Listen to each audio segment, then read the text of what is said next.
Hey, this is Brent Jensen. You're listening to No Sleep Till Sudbury, the show where we talk about the music that makes your skin vibrate. And my goodness, but do we have some great quality content for you over these next 2 weeks. It's officially Christmas time. And once again, I am here at the home of the legendary Rick Emmett.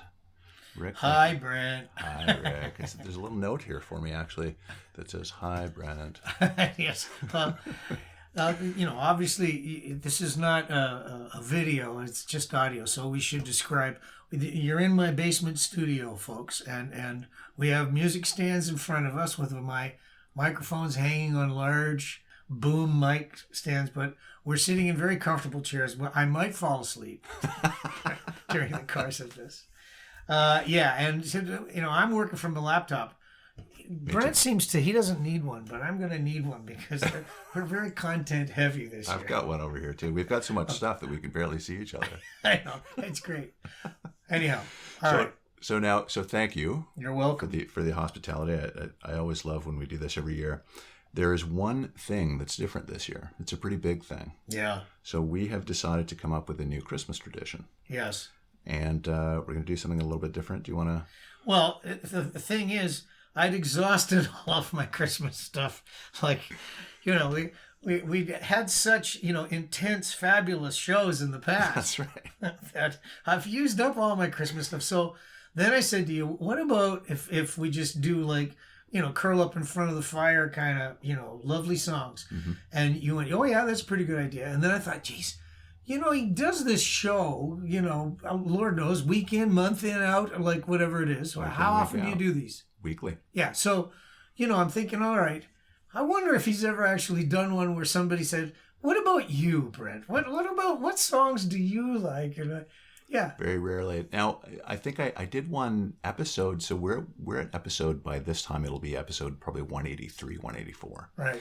I think I did one around episode 14 where someone had the idea of saying, hey, why don't you do one and I will play you. Right. But I think that was 3 years ago, Rick. So okay. So I thought, let's make a list of 10 things. They're not going to be Christmas, but they're going to be ones that, speak right directly to what your show is all about. The whole thing of the skin vibrating and the goosebumps and all of that stuff. And a little list of that, 10 songs, one of yours. And then once I get your 5, I can go, all right, so I'll pick 5 that sort of somehow they relate or they come sort of from the same ballpark or something about them inspires something that I will choose. So, this list is going to be all over the place, but it's going to be fun. And they're going to be really, really cool chunks of music. And so, yeah, we should get at it. There is one other thing I wanted to mention, though. What's that? I have a special guest. Okay. Yeah, but it's virtual, as everything is here in this universe now. But there's a book that was written by a guy named Daniel J. Levitin, and he is a brain psychologist kind of dude that runs a wing of, I don't know, a department at McGill in Montreal. And he's written books that are on, New York Times bestseller lists. And one of the first books was This Is Your Brain on Music. And there's so much in that book that speaks directly to, little things that in conversation, things are going to come up and I'm going to say, you know what? Let me just turn to page 273 of this book, and I'm going to read little quotes from Daniel J. Levitin. So he's going to be our special guest brain psychologist. I love it. Yeah. So Perfect. That's what's going to happen. That's great. I love that. Okay, so we've got the song list here. Should I go through that? Yeah. Give everybody the tune stack. Tune stack. See, I learned new terminology today. The tune stack. I'd never heard that before. Well, you never had to make albums or CDs. That's the way, the graphic artists and stuff. Where does the tune stack go on the package? So. And you want a tune stack on the back, because once it's shrink wrapped and people go, oh, what songs are on here? They're going to be able to look at it. But yeah, so tune stacks are all over the place. They're on the actual labels of vinyl. There's a tune stack there.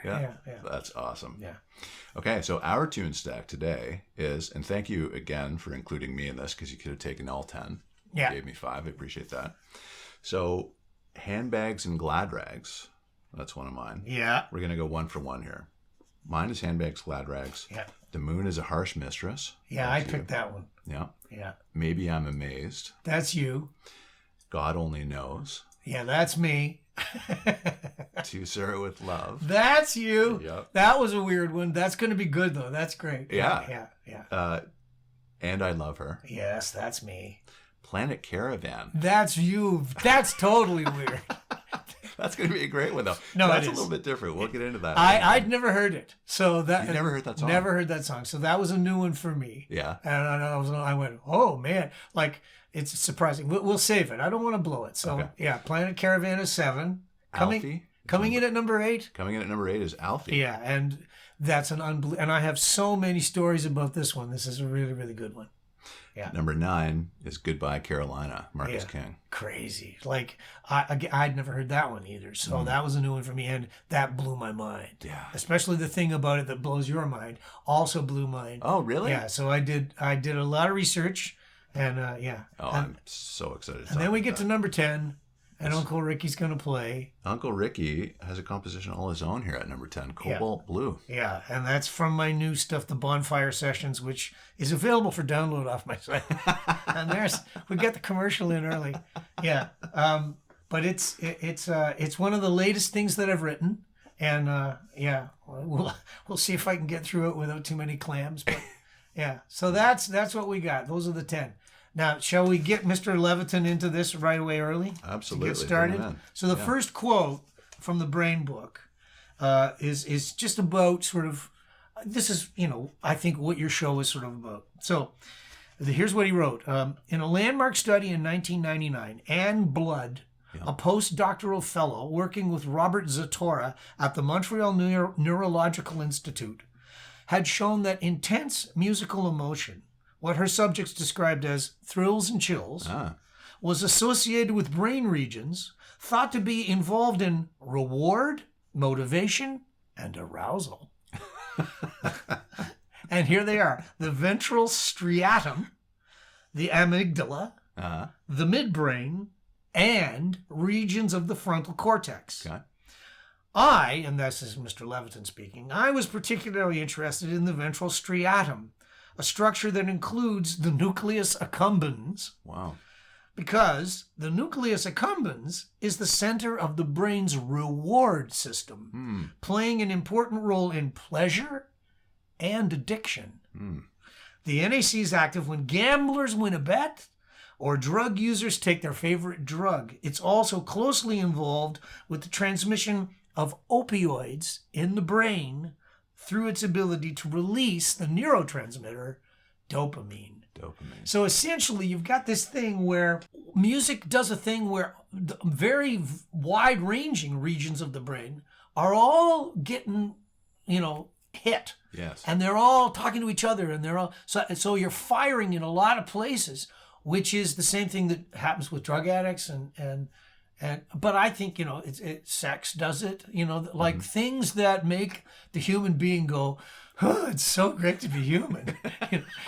It's great to have this giant bag of skin and water and bones and yeah. So that's what happens. Yeah. Now that's interesting because a sub theme of the show is going to be how much human beings love music, but how much it violates our expectations. So yeah, that's a very important phrase. Because obviously what happens with music is it sets up patterns, and then something comes along that, it's like you're telling a story to a little kid and it's going along, but then, something bad might happen. Oh no, the witch is going to eat the kids. Oh no, so like you're wanting to build up a certain kind of understanding, but then you want to screw with it.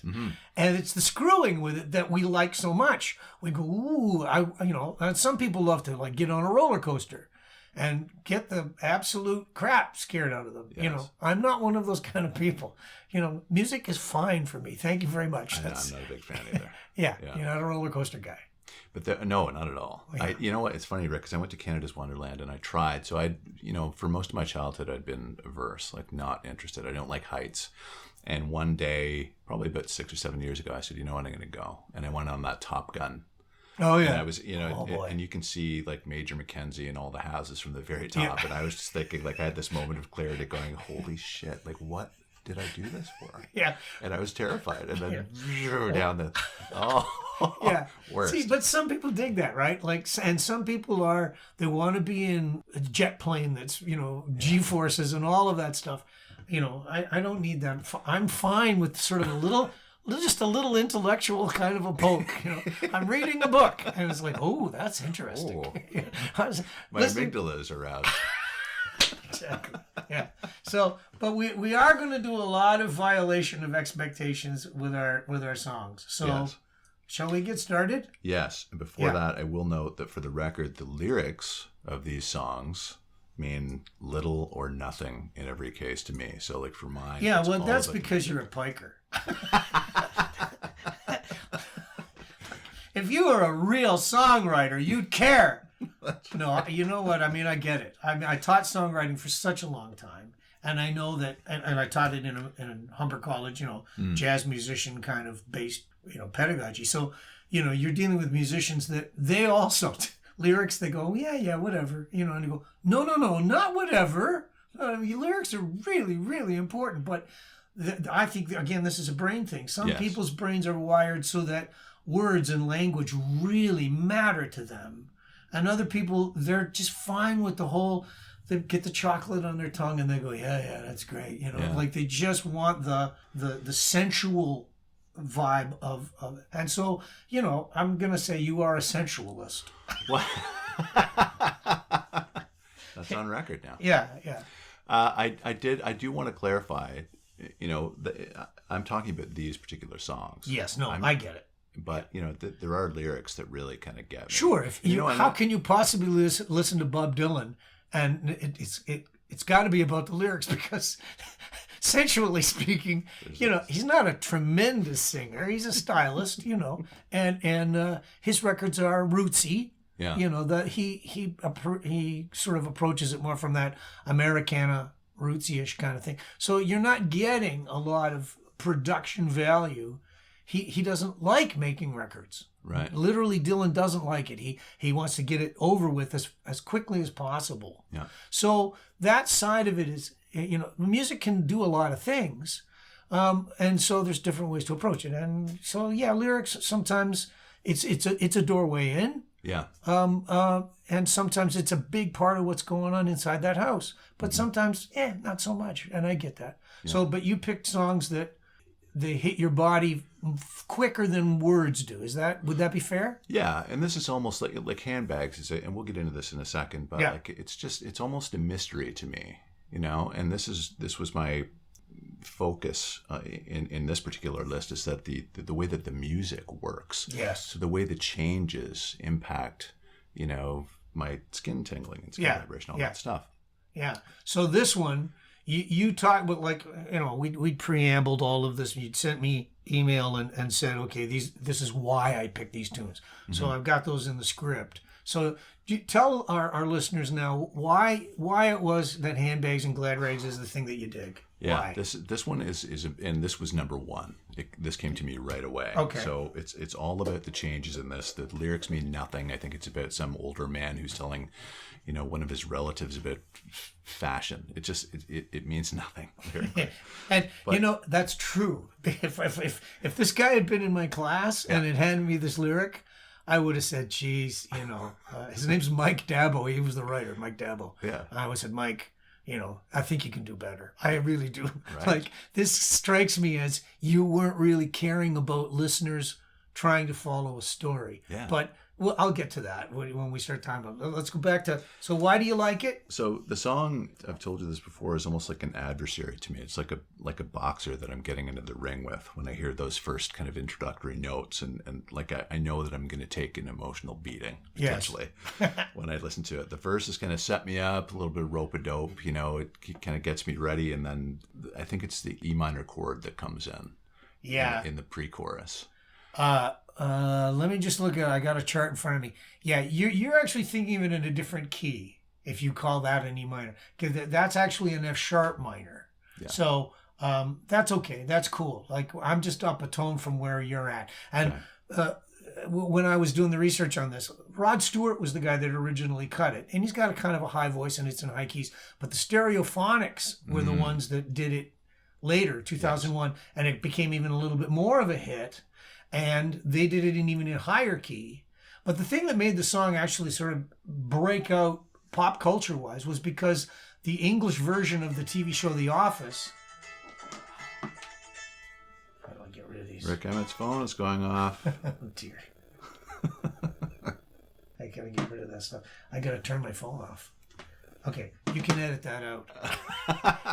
And now I know you won't. You're going to leave that in. I'm going to leave it in. Son of a bitch. Okay, so if I swore really, then you'd have to take it out. The swearing is allowed. By the way. Oh, way. Is it okay? Absolutely. Yeah, because we're on the worldwide interweb. Okay, so... where were we? Oh, yeah. So then it became the soundtrack for The Office, Ricky Gervais' The Office. And so, boom, now that song was, much wider. If it had had to do it on its own merit, it probably wouldn't have become, the pop culture thing that it is now. But it musically, it possesses some really cool things, and we're going to get to that. Yeah, I didn't know about the Office affiliation at all. Yeah. I had heard the Stereophonics version, and I think it was kind of kicking around when I was a kid, because it's an old classic, right? But yes.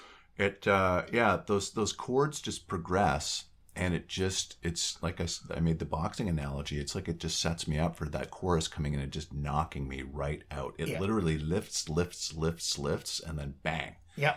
It's fantastic, and I don't understand why that is. It's just it changes. Professor Emmett is going to explain that for you now, and for all of our listeners. Okay, so let's just talk about the song, just so that people get background. It was written in 1967 by this guy, Mike Dabo, and he was the lead singer of Manfred Mann. And there was this group of English musicians. There was a tightness that existed, so that they would know each other. And so Rod's with his mods and they're not too far away from Manfred Mann and whatever those guys are doing. And Dabo went on to write, he was a co-writer of the song Build Me Up Buttercup for the Foundations in 1968. I don't know if you remember that one. Oh, absolutely. Why don't you build me up, Buttercup, baby, just to let me know. So now you get a sense of, this guy's he's a pop kind of a guy, singer, sang the part of Herod in the first mounting of Andrew Lloyd Webber's Jesus Christ Superstar in England. Yeah. So a singer, essentially a singer. But he can sit down at a piano and he can bang out a tune. Okay, so here's the progression. Let's just talk about this. I've got my guitar here, and we're going to talk a little bit about how this goes. So it starts with this progression that kind of goes...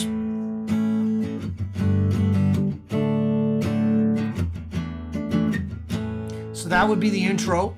Okay.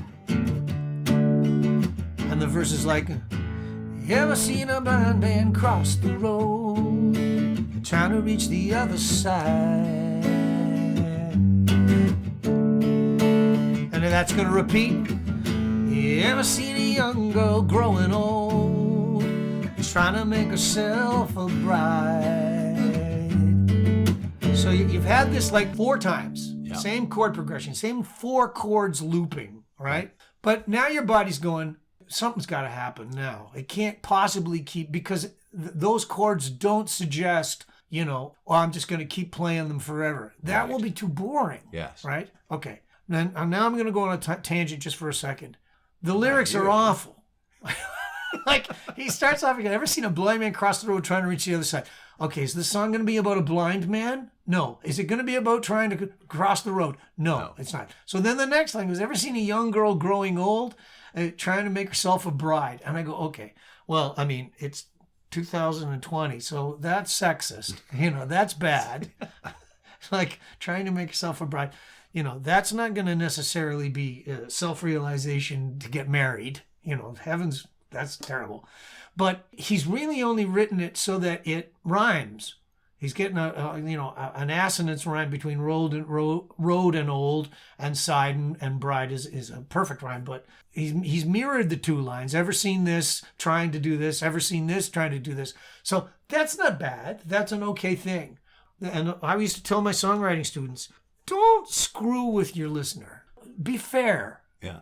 So if you're going to tell a story, because now we're going to get to the second chunk of the song, and it's not going to be about it's not going to be about an old man. It's not going to be about crossing the road. It's not going to be about somebody trying to become a bride. 3 out of 4 things have been like red herrings. It's not fair. So anyway, let's refresh everybody's ears. Those are your 4 chords. Now here comes this. So that's one that gets you, right? Folks should see his face. He's going, oh. That's the F minor. Yeah, that's the F sharp minor. That's the relative minor of the key. Okay. So we're in A, but this is a pretty definitive, whoa, something heavy's about to come. Right. So what becomes of you, my love? Setting us up for when they finally stripped you of. And that's the one. He's pointing his finger at my hand. Oh. That's the one, because we've come out of the key now. Yeah. This is a chord that's like, where did that come from? Talk about violation of expectation. All of these chords, they're all the same. And even this one, that's same key. But we've clearly gone somewhere else, and now we're going somewhere else. Like, and what do you feel is coming?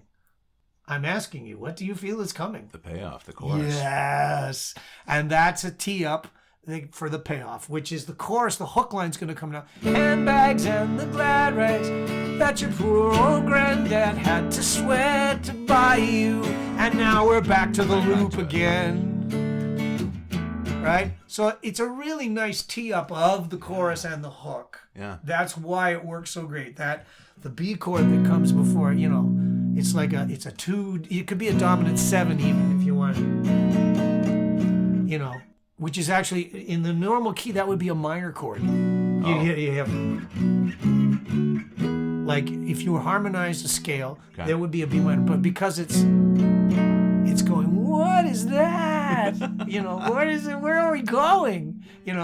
And this is the 4 chord. Handbags and the Gladrags that your poor old granddad had to sweat to buy you. So wow. you go out of the key, you come back, and now I want to talk about just real quick. I'm not going to go on a tangent yet. Wait, before I do that, 2 things. First of all, so Handbag starts out, it's a 4 chord pop song, right? Yeah.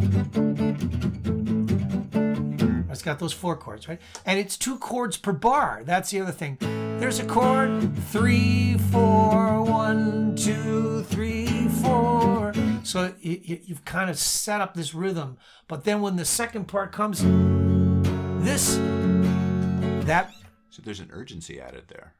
Yeah, but it's actually decelerating the song. This is called, it's like literally in analysis, songwriting analysis, this is called harmonic deceleration. Yeah. The chords are going to slow down because they've been going, here's a chord, here's another chord, here's another chord, here's another chord. So you're you're going bing, dung, boom, ang. But now this comes and goes 1, 2, 3, 4, 2, 3, 4, 1, 2, 3, and here comes this chord, and the drummer's going to go boom, boom, ba, ba, ba, ba. Oh, like you just feel it coming. Exactly. Because it decelerated to make it go, what's happening?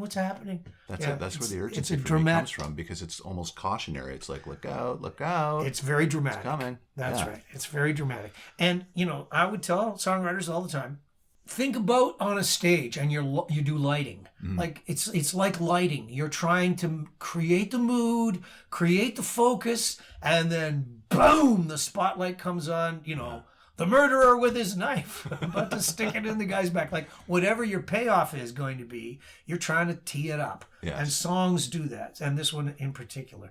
So now I just want to talk about the idea of using these chords. So we're in this key, and they do a thing where they put the 4 chord over top of the 5 in the bass.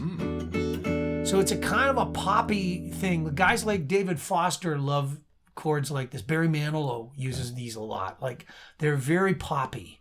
If you were in a blues band, they would go, "What are you doing? That's terrible. That's marshmallow. Don't do that."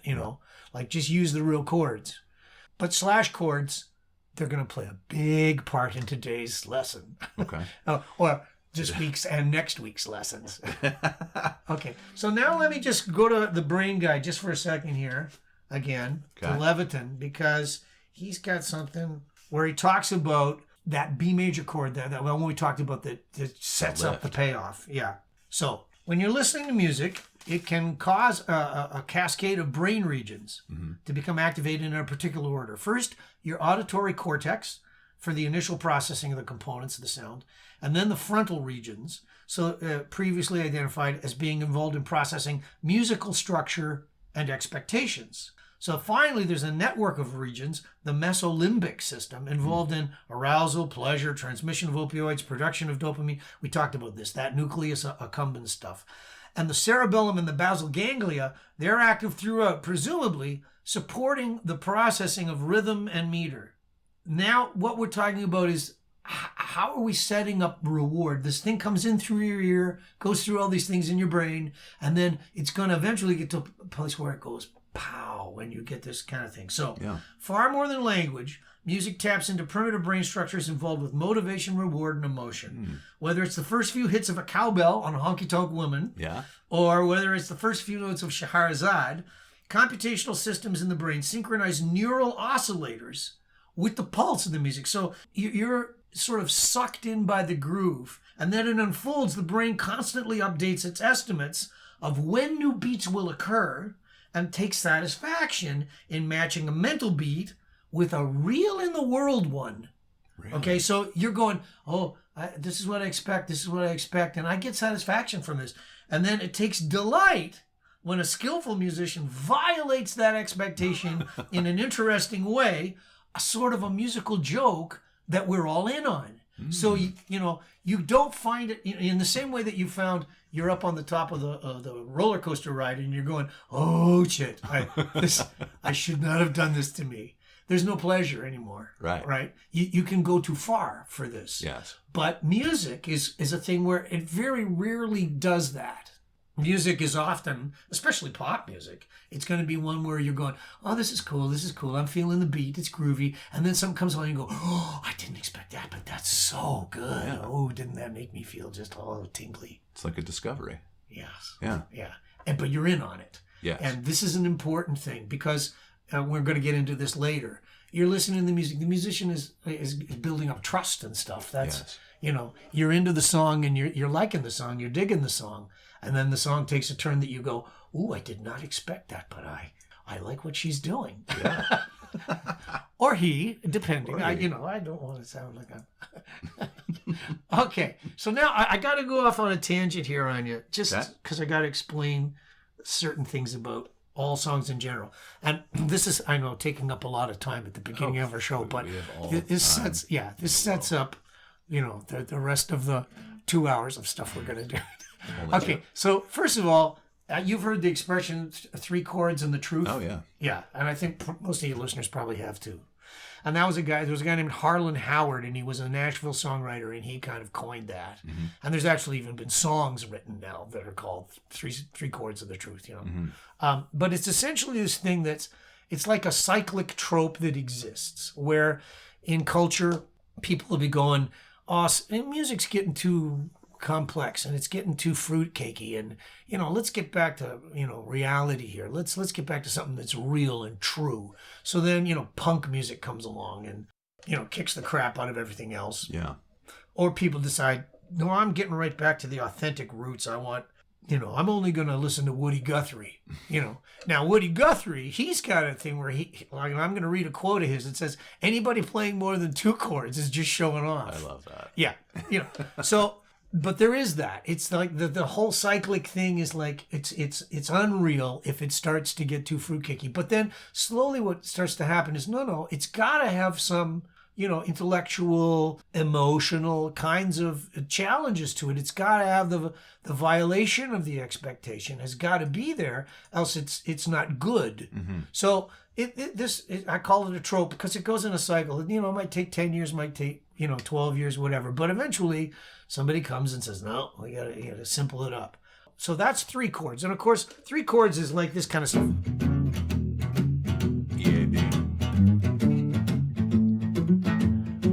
That's the 4 chord, back to the 1, and you go to the 5 chord, 4 chord. So you get 3 chords, the 1, the 4, and 5, and they're the foundations of almost all Western music. 12-bar blues, really? 12-bar blues, but also stuff like, Thus Spake Zarathustra. Yeah. Yeah, like that's literally 3 chords.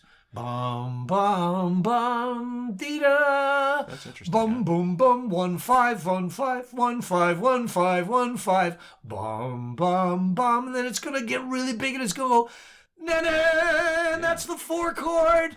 Do do do. 5 1 bum ba 1 bum ba 4 5 1. Like, it's just 3 chords. Why is this not on video? Yeah, I know. I'm conducting. Where's the camera? Yeah, I know. I'm conducting. That's a fantastic consideration. Yeah. So, like 3 chords creates the foundation of almost all Western music. It's just, what are you going to do to violate expectations, to go beyond them? So, but now, having said that, I now want to introduce you to a, late 20th century, early 21st century, another trope, the 4 chords of pop. Okay? So, and I don't know if these chords are going to work for all of these in the key, but it doesn't matter. So, you've heard this.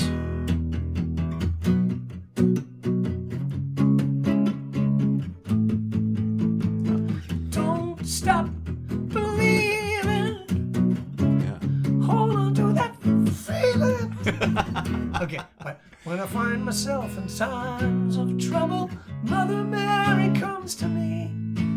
Whisper words of wisdom, let it be. Take on me. Take me on. Like, okay. Wow. Can you feel the love tonight? Yeah. Wow. And she will be loved. And she will be loved with or without you. Yes. That's what I thought you started with. I'll be a good mother, and her strength is what leads me here. For the land down under. Okay, so those 4 chords. Wow. You can't copyright chord progressions, and so that chord progression has become one it's just used over and over. Those 4 chords are kind of like the grounding of pop music. Yeah. And they get used over and over and over and over again. There's actually a really funny thing you can find online. There's these guys, they call themselves the Axis of Awesome. And it's a trio of Australian comedians. Mm-hmm. And they've got a little medley where the 3 of them, they bang through, and the audience is going crazy because, there's just so many songs. But, so in essence, what these writers are doing is they're using that 4 chord foundation and putting maybe a slightly different melody on top of it. Yeah, it's right? it's a standard thing in classical music, theme and variations. So in this case, the theme is the chord progression. Mm-hmm. So, and people use that, and you can write anything. You can write a song. Just take those 4 chords and then come up with something that doesn't steal blatantly from any of those other things. But again, this is the whole thing about your brain. What is it like? It likes to know what's coming. It kind of enjoys. You're in the middle of that progression. You can feel that 4 chord coming at the end. Your body can feel it. Your brain expects it. And so it's satisfied when it comes. But now it's a question of, but what are you going to sing on top? Is it going to be Elton John? Is it going to be, Australian guys talking about the billabong? Yeah. Which, by the way, the billabong is also those same 4 chords. Anyway, so that's just my tangent about 3 chords and 4 chords and foundations, chord foundations, because the thing that you talked about for Handbags was, you like the chord that broke the expectation. Yes. And so that's kind of like the higher calling, especially for me.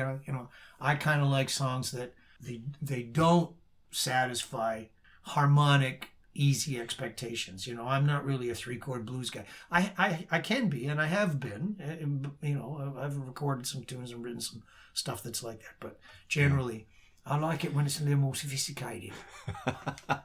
But, that speaks to the interest in modulation, too, sometimes, where there is an unexpected modulation that comes in maybe right before the lead guitar break or something like that. Well, this is a tangent that's not in our script, but you've made me think of this.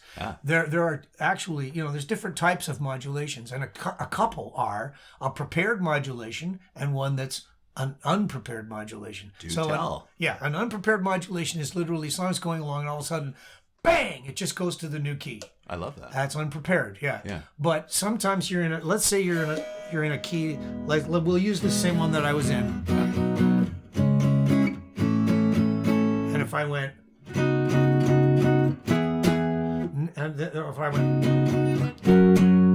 you hear that? That chord that's in between is giving you just a tiny little bit of a hint, like, I think we're going somewhere. Mm-hmm. And then boom, the new key comes. So, and you know what? We're going to have a little bit of that in some of our later tunes. Okay. So, when modulations occur and how they get set up. Awesome. So, but shall we move along, yes. Squire?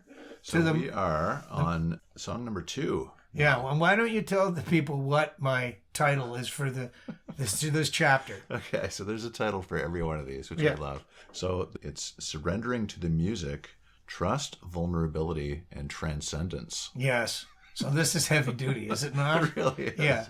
Yeah. But again, we're going to get our brain guy to give me some support on all of these things. Okay. So surrendering to the music, the trust that gets established, our own vulnerability, the vulnerability of the performer, that's something that we relate to, and then the transcendence. Are we all gonna, go to God on this? Are we all gonna, be introduced to the universe? Yeah. So Moon's a Harsh Mistress was written by Jimmy Webb. It was originally recorded in 1974. My actual favorite choice for this, the one that I would send people scurrying off to find on YouTube would be, or on Spotify, would be the version that Pat Metheny and Charlie Haden play together on Beyond the Missouri Sky, which was from 1997. Now, let me just say this. On my list, I would often go to instrumentals because I find them to be, in terms of Goosebump, I just find them very poetic. I don't need the lyric anymore. I know the song. I know what the lyric's about. And then am I hearing an instrumentalist that just takes it to another level? And to me, Pat Metheny is, this musician that exists on the face of the earth during my lifetime that I go, wow, this guy is just so incredible. He's so great. He's everything I wish I could be, but can't, he's just so good. Yeah. And part of what makes him so good is that he has this ability to emotionally to find the heart of what it is that what the music is doing. So Jimmy Webb's a great songwriter, right? So the music has it.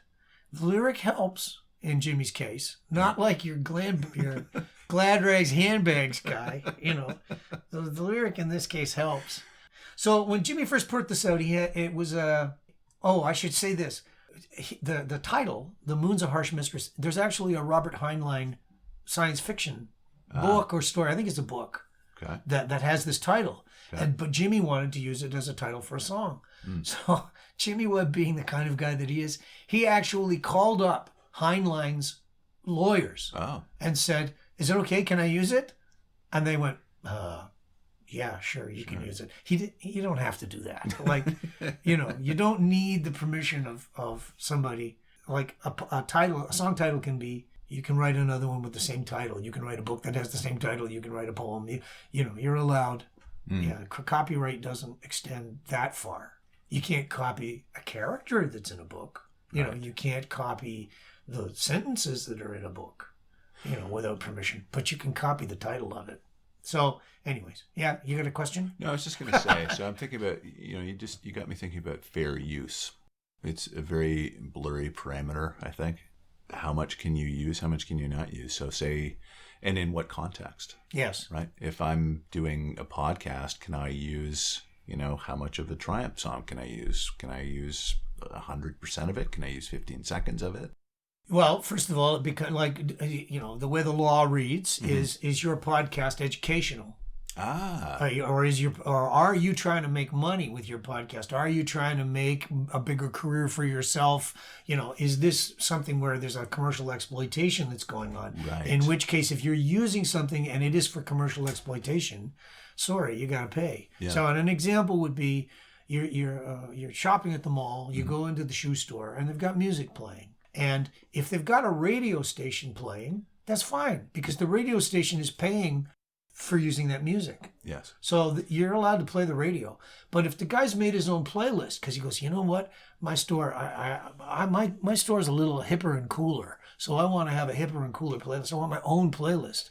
If he does that, he's now become a broadcaster, and he's actually supposed to pay a license fee to be using music for his commercial exploitation. Okay. So that's kind of the way to look at fair use. I see. Now, if you're in a college and you're teaching a course, you can quote stuff, you can photocopy things and hand them out.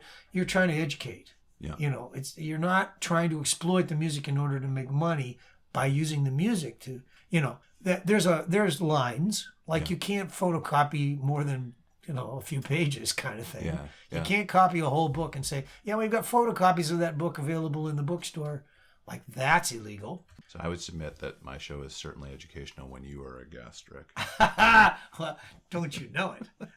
The pedantic, didactic. Here he is, ladies and gentlemen. Yes. Okay.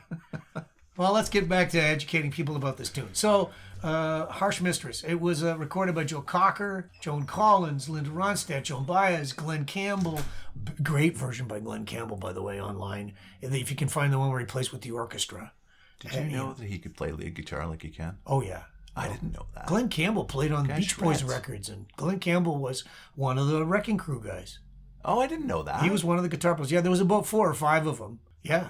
Education. Yeah, Glenn Campbell. Yeah, there you go. Yes. Yeah, no, Glenn Campbell had been around. In fact, Glenn Campbell had been this guy, and they tried 3 or 4 times to sort of turn him into a recording artist. And it was Capitol Records that said, what if we sort of try and go country? Yeah. We'll find pop songwriters that have great pop songs, but we'll sort of try and tee him up like a country guy and make him seem country. But Glenn Campbell had toured wearing the striped shirt and the Beach Boys, playing guitar and bass like he'd been a Beach Boy. Yeah. See, all I got when I was a kid was Rhinestone Cowboy. I didn't know that he could play the way that he could. No. And of course, this connection we're making here, Jimmy Webb, that was a big thing for Glenn Campbell. Him and Jimmy Webb, Wichita Lineman. By the time I get to Phoenix, Galveston, all of those songs, Rhinestone Cowboy. Yes. That's all Jimmy Webb, all of it. Ah. So Harsh Mistress, Jimmy Webb. Wow. So Glenn Campbell has a kind of a connection with. Josh Groban has done a more recent version of this tune. So you need a great singer to be able to do this, because the song has a minor third modulation in it. Okay. And we'll talk about prepared modulations. There's a little thing that happens in the tune. So anyhow, let me just walk you through how this one sounds so that you can get a sense of what Jimmy's doing with the chords. And this is Jimmy. He's trying to be a 3-chord guy, but he's Jimmy Webb. So he's a piano player. And piano players they'll often do things with their chords with their right hand, and their left hand moves to different bass. So you get these things, they're called slash chords. Where you got one chord on the top. So it goes, see her how she flies. So that moving the third in the bass. Okay. Flies, golden sails across the sky. Now there's the 4 chord over the 5. That's another slash chord, but that was in Gladrags and Handbags, or is that right? Handbags and Gladrags. Handbags. Whatever. So that's C over D. So that's the end of the second phrase. She's close enough to touch 4 chord. But careful, there's 1 over its third. Careful if you try 4 chord. And it's going to walk down to the 2 chord. Though she looks as warm as gold. That's a nice progression. So Jimmy set that up. This is called an unbalanced structure. Okay. So because it went, see her how she flies, golden sails across the sky. She's close enough to touch, but careful if you try. So you're feeling something coming. Though she looks as warm as gold. So we've only had 5 phrases. So it's an unbalanced structure. It's tipping towards something. Gold is this chord that you said. That's the same relative minor that you liked in Handbags. Yeah. It's the relative minor. It sets up something. So, but this one is particularly beautiful. The 6th in this chord. Oh, that's so sad to me. Yeah. The moon's a harsh mistress. There's the hook. So this was setting you up for the hook. The moon's a harsh mistress. The moon can be so cold. So it's a pretty straightforward Appalachian folk song kind of construction that it starts on a tonic, it ends on a tonic, but there's a nice little story that gets told by the chords there with a payoff chord, not quite as out of key as your 2 dominant 7 that happened I keep wanting to say Gladrags, Handbags. I can't get it right. Anyhow, so here's one thing that I wanted to make sure that I was making clear about talking about this tune. When I choose Metheny as the artist to present it, it's because I have this deep trust of him. Okay. Very lyrical player. So I don't miss the words of the song because there's a lyricism in the way that he plays. I feel that. Right. Just in the way that he plays. So here, let's go to the brain guy again to find out about this kind of a stuff of trusting and how that sets up. Because, and here's the brain guy, safety plays a role for a lot of us in choosing music. To a certain extent, we surrender to music when we listen to it. We allow ourselves to trust the composers and the musicians with a part of our hearts and our spirits. We let the music take us somewhere outside of ourselves. Many of us feel that great music connects us to something larger than our own existence, to other people or to God. Even when music doesn't transport us to an emotional place that is transcendent, music can still change our mood. We might be understandably reluctant then to let down our guard, to drop our emotional defenses for just anyone. We'll do so if the musician and the composer make us feel safe. We want to know that our vulnerability is not going to be exploited. Interesting. Yeah. So this is part of your goosebump thing. Does it make your skin vibrate? You've established a sense of trust with the musician, the performer, with the piece of music you're hearing, and you're going, no, I'll go ahead, take me. I'll follow. I'm with you. Yeah. You know? Yeah. I'm on the road right beside you. Let's go. Yeah. And so emotionally, you're making this commitment. You're making yourself vulnerable, right? But you're doing it willingly. So that's a really cool thing. And it's your brain that does that. Your brain goes, let's trust him. Come on, let's trust him. And you go, okay, well, I'll trust him. I'll let my whole body go so that I'll allow it to get tingles and vibrations. Isn't that amazing? It really is, right? Yeah. We allow musicians, this is from the book again, we allow musicians to control our emotions, even our politics, to lift us up, to bring us down, to comfort us, to inspire us. We let them into our living rooms and bedrooms when no one else is around. So that's the whole thing of my title, trust, vulnerability, transcendence. All of this enters into this, you've never really sort of analyzed it, but that's what's happening. Yeah. And of course, your friends up in Bob Cajun that have music therapy as their thing, that's what makes it therapeutic. That's it. It can get there. It can get inside as long as you'll allow it. Yes. Pretty cool, eh? Very, very, very cool. Yeah. So anyways, I want to get back to Harsh Mistress here just because we're giving the lyrics short shrift. And after beating the last guy up, I want to say how good these are. And I just want to... The third verse of this particularly nails my heart. So the first verse was, see her how she flies, golden sails across the sky. She's talking about the moon. Mm-hmm. See her how she flies, golden sails across the sky, close enough to touch, but careful if you try. Though she looks as warm as gold, the moon's a harsh mistress. The moon can be so cold. So that's his first verse. He's established the thing. There's your central metaphor, the moon. Second verse goes, once the sun did shine. Lord, it felt so fine. The moon, a phantom, rose through the mountains and the pines. And then the darkness fell. So in his second verse, the unbalanced line of lyric is, then the darkness fell. So the story has reached this whoa, and it's right where the unbalanced tipping point of the construction is. Interesting. So his 5-phrase structure delivers the line in the second verse, and then the darkness fell. The opposition. Oh, force. man. Wow. And the moon's a harsh mistress. It's hard to love her well. So let me just show you quickly. There's an intro. I don't know if I'm going to be able to play this. He has a...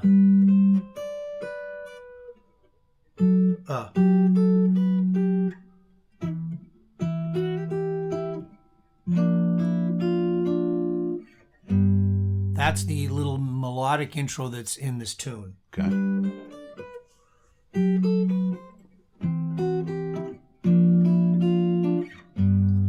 So there's a B flat chord that's in that little run. That is a B flat, Okay. right? And when the song is going along, it's the first verse is in this, see her how she flies. It's in that key, right? Blah, blah, blah, blah. The moon's a harsh mistress. No, no, no, no, no. And then it goes B, da, da, da. This da, da, da, da, boom, da, da, da, boom, da, da, do. I fell out of her eyes. And now the last verse isn't. So you get a tiny little bit, you've had a preparation because he's inserted that little B flat chord. In his intro and his re-intro, but now you get a little hint of it so that it sets up this fell out of her eyes for the last verse, which is up a minor third, which that's like, whoa, a minor third modulation to me. It's always like, wow, I always really feel them. The fact that this is the verse where he's like, I fell out of her eyes, I fell out of her heart, I fell down on my face, I tripped, I missed my star, I fell all alone. Like, it's just so sad, but it's gone up this third so that the singer can just really emote. And I don't need the singer. Metheny can do it for me, Yeah. And in a way, I think, I get emotionally kind of verklempt, and the lyrics do it to me. So maybe it's like you're riding your roller coaster. You go, I'm sorry, I'm not doing. I'll go on the teacups with my kids. I'll do that, but I'm not going on the roller coaster. So maybe when I choose instrumentalists, it's because I'll go on the teacups. No, Rick, what I mean? I'm the same way. There are songs that lyrically, there's a song by a woman named Kate Fenner, if you remember Bourbon Tabernacle. Yeah. She went off on her own and wrote a song called The Yield. And this is a recent song. This is probably about 3-4 years ago. And the lyrics crush me. Like, it's full of tears. And I cannot listen to that song with anybody else around. Like, it's got to be a kind of a private thing. Like, I can't. Yeah. See, and you come to my house and you make me do these lists and I pick these songs. And I know because they make my skin vibrate, but they also make my tear ducts run. Because they really do get to me. Like, I'm remembering there's a song that Amy Grant wrote. Yeah. Breath of Heaven for Christmas. Yeah. And I cannot listen to that song and not get choked up. I can't do it. That was on one of your playlists. I know. Yeah. You make me do this. There is an honest beauty in that, and that is at the very core of music. Yeah, and then your listeners will go, you got to stop having that sap on Emmett at Christmas. He's such a baby. No, man. This is the real stuff. Okay. All right. So let's move on to one of yours. Come on. All right. So... The Yield, Kate Fenner. No, just kidding. Maybe I'm Amazed. Yeah. Paul McCartney. And this one was entitled Vulnerability Part 2. Yes. Now, that's a good title. That's because of your comments, which go ahead. Fill us all in. We talked about the live version of this being quite different because there is a degree of vulnerability there. You can hear McCartney's raspy, raw vocal delivery. It sounds like he's been on the road for 5 years. There's a romanticism in there that just you pick up on. He's just giving you everything. It's just so much more accessible to me. But the big thing, Rick, is that descending vocal melody line that just turns me inside out every time. You know the one. I'm not I do. We'll get to it for sure. Yeah. He's just a special artist for me. That this this performance for me crystallizes everything that he brings to the table as an artist. The grit, the integrity, the beauty, the musical purity. And it's all delivered from way, way up here at a masterclass level. And there's absolutely nothing missing. That's it. That's it. And, McCartney is one of my favorite musicians on the planet Earth and has been ever since I was, 8 years old. Yeah. Yeah, and this particular song, written in 1969, about Linda, and about I can't believe what's happening because the Beatles are breaking up. Mm-hmm. So he's writing this song, but at least he's got Linda. In the same way that John had Yoko, he had Linda. The construction of this song is a masterclass. It's unbelievably great, and I'm just going to play you the chord progression just so that everybody can sort of hear this. Yeah. This was recorded, by the way, in one day. This is the original recording was in EMI's number 2 studio in Abbey Road, and he did it the same day he did the song Every Night. So he did 2 songs in one day, and he plays everything. He plays guitar, bass, piano, organ, drums, played it all. So screw him, eh? It's not fair. He's just so good. He's just so talented, So the chord progression goes like, I'm a man in the way you love me all the time. What is that? Well, it's the 5 chord over the 1 in the bass. It's a slash chord. There's a slash chord. This is full of slash chords. Okay. Maybe I'm a man in the way I love you. Ga ga ga ga ga ga ga ga. Baby, I'm a man in the way you love me all night. Oh, different than the time before. No, it's not this chord. It's this one.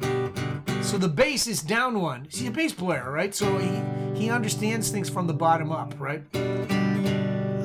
Where's that G or B? So no. Maybe I'm a man. Oh, sorry. Oh, maybe I'm amazed at the way I love you. Right? So great, progression. So I'll just play the progression. He goes. Isn't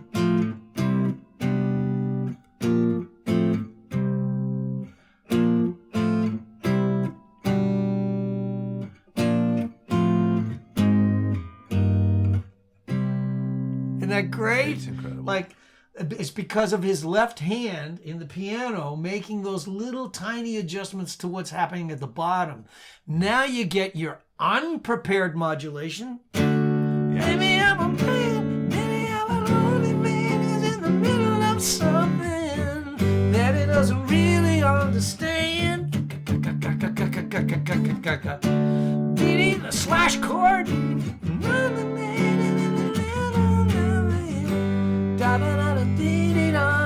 Here comes what gets you. I can't sing it. I wish I could.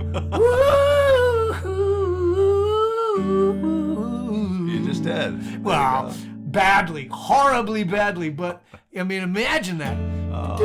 He's way up. He's.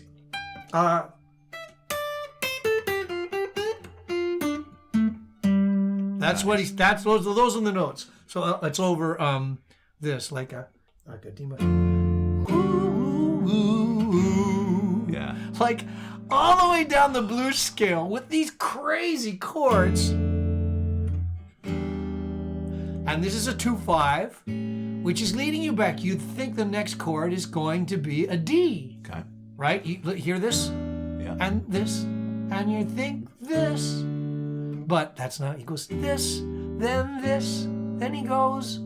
Maybe I'm making it look. Another unprepared modulation to take you back. So it's just genius that and they're all kind of just triads over basses in his left hand, the construction. But man, it's just that cascading falsetto thing. It's who else on the planet Earth can actually sing that after they've been ripping? Yeah. All the rest of the, baby, I'm amazed. Yeah. Maybe I'm a lonely man who's in the middle of sun. He's tearing his throat out. Absolutely. And then he gets in the end, he goes, woo, like soft and floating like a leaf coming down off a tree, just unbelievable. Yeah. Yeah, he's just so great. Okay, let's see what the brain guy has to say about vulnerability. All right. I got to find the page. Phil, while I'm trying to find the page. All right. Do you want me to sing that? Yeah, sing that line. Part? Sing that lick. Can you sing that lick? No? Okay. Yeah, that's because no one else on the planet Earth can. Only McCartney can. All right. So here's what Daniel J. Levitin has to say about this. Our music listening creates schemas, or schemas, I think schemas, schemas, schemas, for musical genres and forms, even when we're only listening passively and not attempting to analyze the music. By an early age, we know what the legal moves are in the music of our culture. For many, our future likes and dislikes will be a consequence of the types of cognitive schemas we formed for music through our childhood listening. Okay? So McCartney, he's been with us for a long time. This isn't meant to imply that the music we listen to as children will necessarily determine our musical tastes for the rest of our lives. Many people are exposed to or study music of different cultures and styles and become acculturated to them, learning their schemas as well. The point is that our early exposure is often our most profound and becomes the foundation for further musical understanding. Yeah, absolutely. So there's a thing about McCartney where this stuff about trust and vulnerability. Here's McCartney, who's been like an icon, you know, the biggest pop star ever in the history of. He's singing in a way that he's ripping his throat out for us, for you and me. And then he's singing these licks that are just so transcendent. But our hearts are already open. We're vulnerable to him because he's McCartney. He's the guy. Yeah. So if a McCartney does it, we go, oh, it's even easier. Yeah. For it to, because we trust him. Yeah. So. I saw him live in, I think it was 2005, the ACC. What he did was he would play, but he would introduce the songs beforehand, and he would give, it was almost like a little storyteller's thing. Right. And he did that with Blackbird. So he came out and he said, I'm going to play Blackbird now, and everybody hoots and hollers. And then he said, how the song came about, he's telling the story about he and John Lennon, sitting in the parlor of his mom's house and them fooling around with the chords and that sort of thing. And so he gives a little backstory. But I just thought, I feel like I'm in his home right now and he's talking to me. Yeah. And to your point, he already had me way before any of that stuff. And now there's this on top of that. And it's just gets you emotionally, I welled up. It's incredible. Incredible is exactly it. That we do. Music is this thing that allows this to happen. He's a stranger. I don't know the guy. He's not but he's he's one of my best friends because I've been listening to his music for so long. So okay. So let's move along. Okay, because we got to draw this episode to a close. We do. Yeah, it's been a long episode. God knows. It's not that long. God only knows. God only knows. It's been so long. Okay, so that's where we're at. Song number 4. The title is Violating Expectation, Part 2. Yeah, and if any song ever did, this one does. But this is the kind of tune where if you ask McCartney, hey, Paul, what's your favorite song? He's picking this song. Incredible. This is his favorite song. Yeah. This brings him to tears. Yeah. Really? Yep. And Jimmy Webb. Ask Jimmy Webb. What's you name the top 5 songs that have ever been written, Jimmy. Jimmy's going to pick God Only Knows by Brian Wilson. Wow. And the lyrics were a guy named Tony Asher. He gets short shrift. Okay. But they're equally as good here, and it's equally as interesting, adding to the value of this tune. This was completed over a few days, but it got finished in April of 1966. And you'll notice how many of these songs are like 1966, 1960. Our list is, But what does that say? Well, the brain guy would say, well, we were, your foundations, those are the things that when it really mattered, your brain was forming and making these kinds of connections.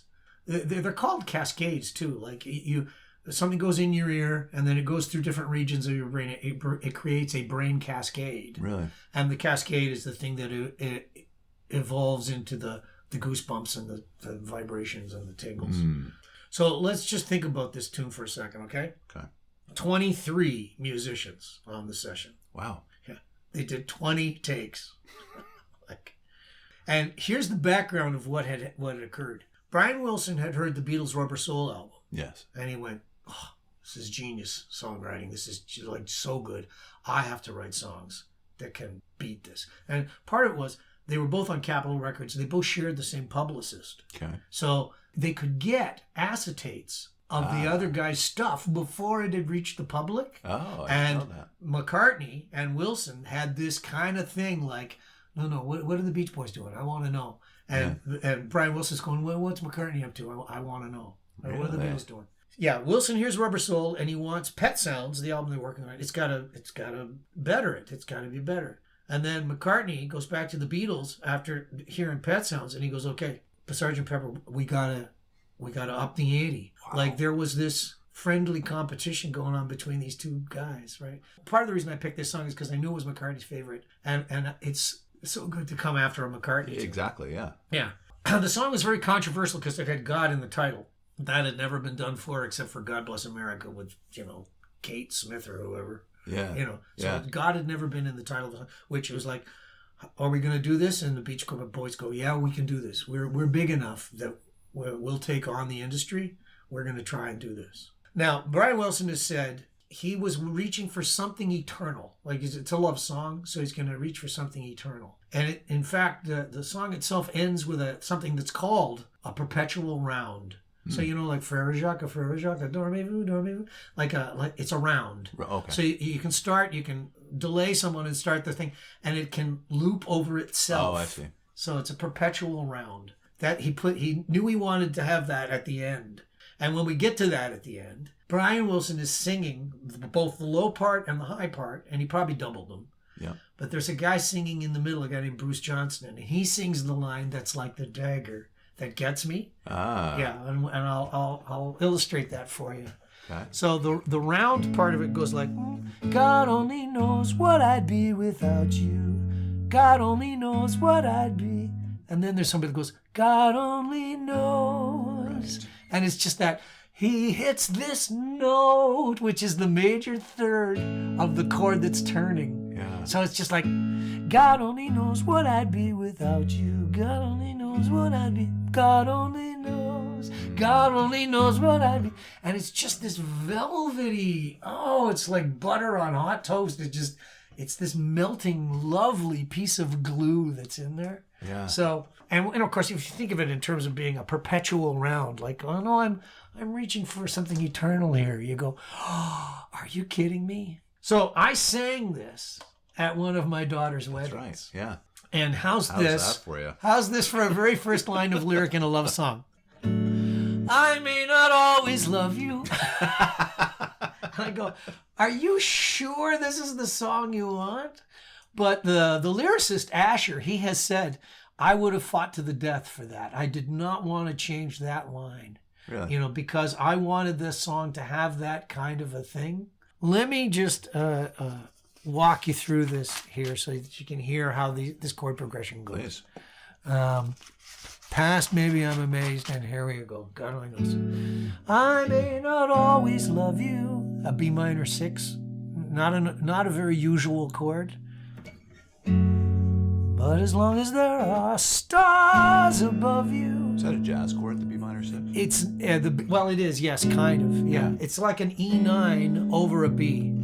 See? So it's like, da da da da da da da. He's using a kind of a 2 dominant 7 chord, but he's putting it over its own 5th in the bass. So by doing that, it makes it, you're not sure what this is. Where are we? I'm not sure what this is, coming from this to this. Where is it going? And it goes here. So that makes you think, oh, we're in the key of A here. But we didn't start there. We started in the key of D. Da da da, dee da da da. Now we're in a different key.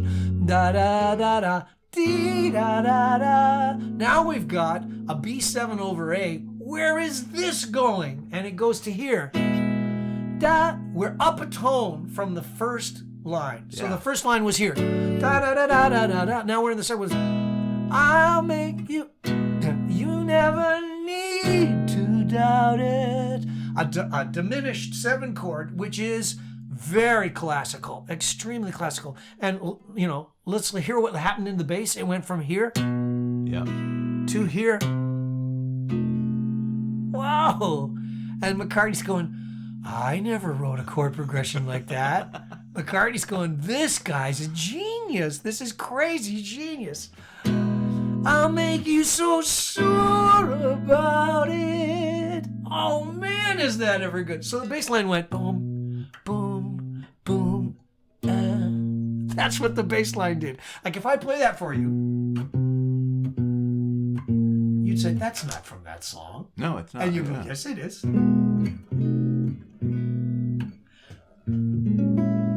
Wow. And that takes us to this. God only knows what I'd be. So listen to that verse. It's just crazy. I may not always love you, but as long as there are stars above you, you never need to doubt it. What a luxurious melody. I'll make you so sure about it. It goes to this beautiful high arcing melody, you know. God only knows what I'd be without you. Now we got to get, we had to have a little thing. This is the preparation for the new key. Because we got to get back to this for the next verse. Yeah, isn't that unreal? That's just, what a progression, what a melody, and what a great lyric that it goes like, I may not always love you, but as long as there are stars above you, you know, you never need to doubt it. I'll make you so sure about it. So extremely clever, creative, but also emotionally just so together that the melody does these things right, that you get to, I'll make you so sure about it. Like, so that's why McCartney goes, oh my God, I've never written anything that good. Oh, I don't even know what to say after, you know, you think about these things and you try to hear them, but for me to watch you play those things just adds this whole new layer of almost understanding but confusion at the same time for me. Yeah, well, you know, this goes back to the brain guy talking about violating schematic expression, like violating your expectation. All of these schemas that we have, like this is what we understand to be pop music. This is what we know it will be. He's saying, yeah, that's not what Brian Wilson's doing here. He's going to violate, and he's going to violate again, and then he's going to violate again, and he's going to keep doing it and upping the ante and upping the ante. But he's going to do it in such a way that you're being seduced by it. You're actually, it's pulling you along. That's why McCartney digs it so much. It's not weird. It is crazy weird, but it's not doing it in a way that you're going, no, that doesn't work. Right. It all works. It all works so great. So here's what the brain guy says. Okay. We've heard thousands of songs, thousands of times. And even without being able to explicitly describe it, we've incorporated this phrase tendency as a rule about music as we know it. When Yesterday plays, with its 7-measure phrase, that's a surprise. Even though you've heard Yesterday 1,000 or even 10,000 times, it still interests us because it violates schematic expectations that are even more firmly entrenched than our memory for that particular song. So McCartney, you know, who knows music better than McCartney? Very few people on the planet Earth. But when he hears a song like this, he goes, that violates my schematic expectations. Yeah. So good. It's so delicious. It feels so great to me because it's like, you know, he's getting a taste of an ice cream that he's never had before kind of thing, right? Yeah. And, you know, when you hear these songs, oftentimes in the radio, you'd be listening, you know what the next chord's going to be. You know it's going to a D. You know it's going to, you know, an A, whatever it is. But I think that the true genius in that song and a lot of stuff that Wilson had done is just the pure unpredictability. But even on top of that, how he arrives at these things, like that one of those changes you did, I just see I know the song, and still I thought, like, how did he come up with that?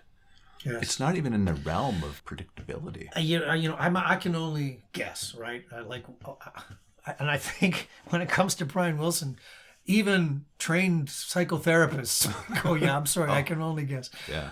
I do believe that his genius was that he could see the finished thing, but knew all of the detail, all of the tiny little things that would have to make it be that finished thing. Now, he still might have to experiment to find it, but he had a real unerring sense of where he was headed. Yes. That he could, He had a sense of this is what I want. And I've often described this to songwriters. You're like a sculptor. You're standing in front of a giant block of stone, and it's in there. It's just a question of what do you take away in order to define it. And so some people are not sure. The process of the taking away, they're going to have to walk around it a lot. They're going to have to take their time. But I think Brian Wilson was the kind of guy that was like, yeah, give me the chisel. I'm ready. Bam, bam, bam, bam, bam, bam. And he could just, because he really knew what he wanted that was in there. Right. Other people might be going, he's nuts. What's he doing? But, and of course he did go off on tangents. I mean, Brian Wilson did stuff like he would go into a studio and walk around and feel the walls. Oh. Yeah. Really? And then say to everybody, sorry, karma's not good. We can't do the session today. Oh, wow. Yeah. So drugs had kind of... Oh, what a shame. Yeah. I always think about that instance where he laid in bed for days listening to Be My Baby. Yeah. And said, I can't better this, so I'm just going to give up. Mm-hmm. What did he hear in there? I often think about that. We're going to get to this Oh. in the next episode. What a cliffhanger.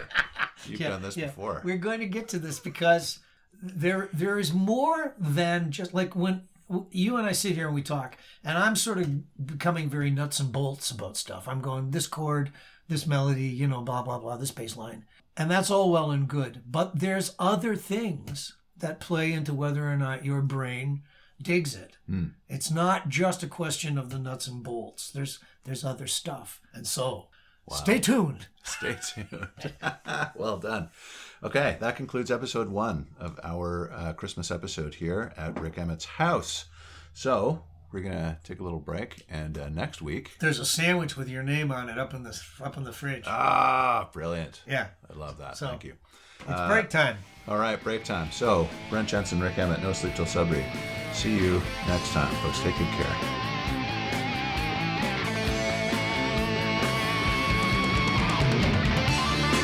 Brent Jensen is the best-selling author of No Sleep Till Sudbury, Leftover People, and All My Favorite People Are Broken. All titles available in stores and on Amazon worldwide.